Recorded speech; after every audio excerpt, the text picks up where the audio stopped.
Underdog's tale of relentless perseverance. The challenge. When I was in high school, I was the kid no one believed in. I wasn't the smartest, the fastest, or the most talented. I was just average. But I had one dream: to become a writer. I loved creating stories, and I spent hours filling notebooks with my ideas. When I told my English teacher about my dream, he smiled politely and said, "That's nice, but maybe you should focus on something more realistic." Even my friends laughed when I said I wanted to write a book. "You? A writer? Come on," they'd say. Deep down, their doubts started to creep into my mind. Maybe they were right. Maybe I wasn't good enough. The turning point. One day, I stumbled across a quote by J.K. Rowling. "Anything is possible if you've got enough nerve." It hit me like a lightning bolt. I realized that the only person who needed to believe in me was me. So, I made a decision. I was going to write my book, no matter what anyone said. I didn't need their approval or their belief, I just needed my own. The journey. I started writing every single day, even if it was just a few sentences.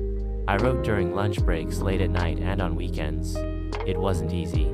There were days when I doubted myself, when I felt like giving up. But I kept reminding myself of that quote and why I started. I finished my first draft after a year, but when I showed it to a few people, the feedback was harsh. "It's not good enough," they said. "You should try something else." Instead of letting their words crush me, I used them as fuel. I rewrote the entire book, pouring my heart into every page. I researched how to self-publish and saved up money to cover the costs. When the book was finally ready, I hit publish with trembling hands. I didn't expect much after all. Who was I to think I could be a writer? The triumph. A few weeks after publishing, I got my first review. It was from a stranger who said, "This book changed my life. Thank you for writing it." I cried when I read it. Slowly but surely, more reviews started coming in. People connected with my story, and my book began to sell. It wasn't a bestseller, but it was mine, and it proved something I'd always known deep down. I was a writer. The lesson. That experience taught me the power of self-belief. When no one else believed in me, I chose to believe in myself, and that made all the difference. I learned that you don't need anyone's permission to chase your dreams.